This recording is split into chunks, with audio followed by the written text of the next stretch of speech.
If you've ever worked a night shift, you know how the silence can stretch and warp your thoughts, morphing the stillness into something suffocating.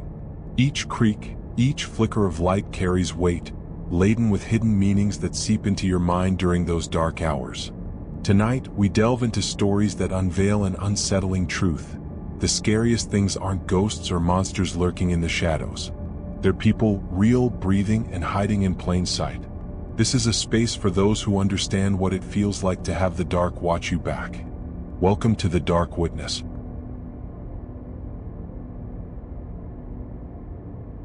I worked security at a high-rise office building downtown, a gleaming tower that shimmered under the day's sun but felt hollow as night fell. The silence wrapped around me like a shroud, eerily punctuated by the distant hum of the city's heartbeat outside. I wasn't entirely alone, though. There was Ralph, the maintenance guy, who stayed late to fix what no one ever seemed to care about. The lights that flickered like fireflies, the creaky doors that whispered secrets. On one particular night, during my usual rounds, the fluorescent lights overhead trembled, casting elongated shadows across the polished marble floors. I moved through the lobby, past the conference rooms until I arrived at the break room. That's where I found Ralph, his attention fixated on the vending machine, staring at it as if it held a profound secret. "Hey, Ralph," I called out, my voice slicing through the stillness.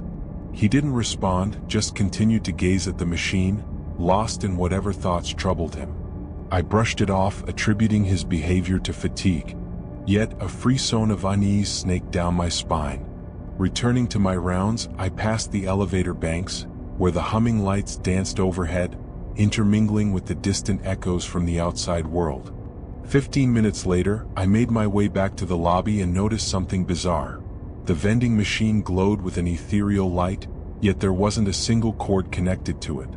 Ralph remained transfixed, an expression of wildness casting a strange shadow across his features. Ralph?" I ventured cautiously, a thick tension settled in the air. He turned his head slowly, and his eyes sparked with a wild intensity, something primal lurking beneath the veneer. "Do you hear that?" he whispered, his voice barely audible. Before I could process it, I heard it too. A faint scratching sound emanating from the stairwell, like rodents scuttling or perhaps something more sinister. I gestured for Ralph to accompany me, but instead he smiled, an unsettling, jittery smile that set my nerves on edge. "You go ahead. I'll stay here." My heart thudded against my ribcage as I moved toward the stairs, the scratching noise growing louder, threatening to drown out my breath.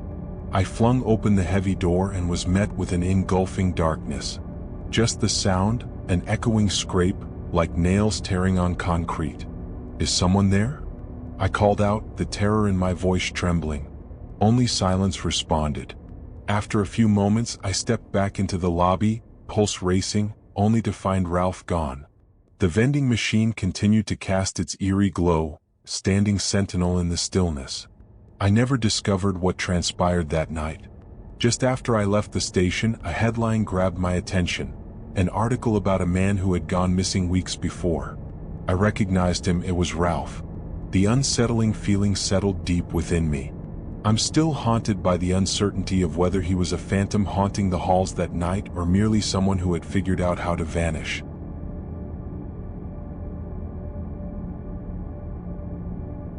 While working as a security officer for a government building, a sense of secrets loomed over me, thick and suffocating. The place felt labyrinthine, a maze of dark hallways and locked doors that left you feeling exposed after dark. One night, stationed near the entrance, the unmistakable sound of my footsteps echoed through the stillness, mingling with the incessant buzz of the fluorescent lights. Anxiety curled in my gut as I navigated my usual routine, hyper-aware that people could be lurking anywhere within the shadows. Around midnight, I witnessed a flicker down the corridor, a shadow moving in and out of the light. Driven by curiosity, I treaded softly, my eyes narrowing into the dimness. And that's when I saw her, a woman, clad in business attire, her hair pulled back neatly. But she shouldn't have been there. The building was locked tight after hours.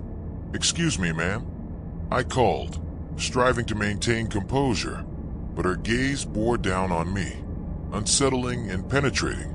"I'm just retrieving some papers," she replied, her voice smooth yet chilling.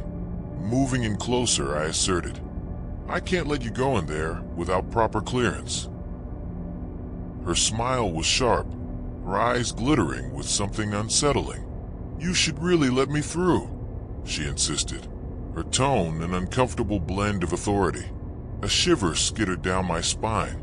I summoned the resolve to call on my supervisor for backup, but before I could act, she stepped closer on her high heels, the sharp clicks echoing like a countdown in the emptiness. "Do you recognize me?" she asked, her breath almost a whisper that coiled around me. My skin prickled at her proximity as she melted back into the shadows. "I think you're lost," I stammered, my voice a tremor now. She chuckled softly, and that sound rattled me, shaking my perception of reality. "You know what's in there, don't you? Secrets even you don't comprehend." My breath hitched. A glacial wave of dread washed over me. Her words sliced through my mind, unearthing fears I didn't even know I'd buried. "I don't want any trouble," I mumbled, wishing fervently for the lights to illuminate the darkness wrapping around me. I pressed the button to contact the office, but when the call connected, she had vanished as if she had never been there. Upon searching the hallway, I discovered nothing but an unsettling cold and the dawning realization that someone could get lost in those desolate halls, never to be found.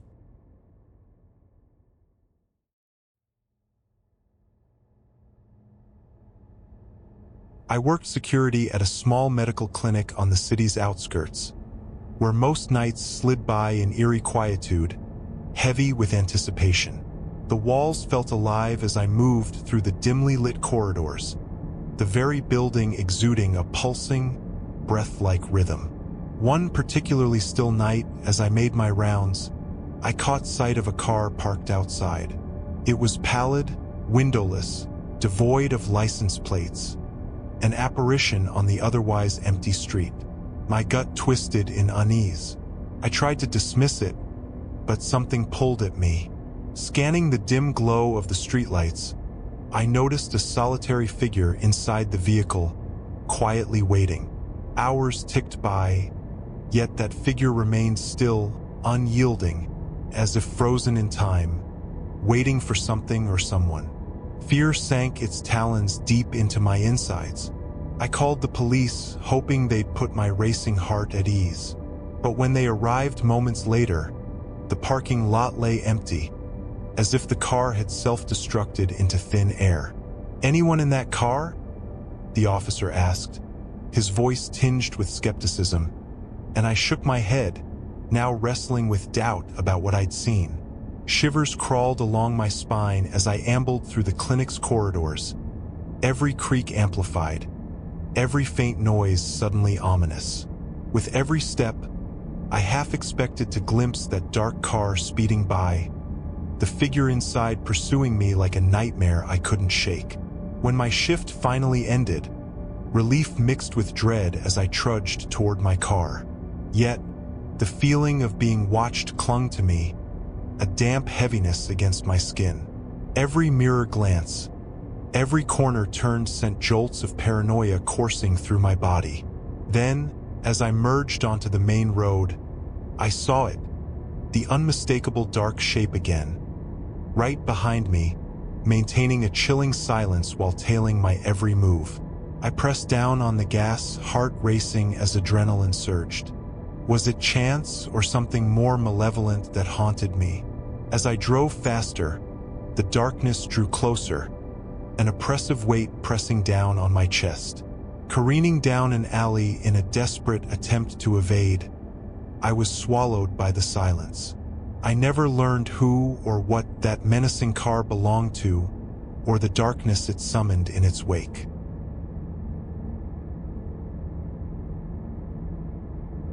These stories remind us that the whisper of fear is never far away, lurking in familiar corners and veiled shadows. The dark may reveal horrors we never expected, shadows that creep just beyond our line of vision. If you're still here, perhaps you understand what it means to feel watched, to resonate with the darkness that captures your fears. Subscribe to The Dark Witness. But tread carefully, for the night holds secrets best left undiscovered.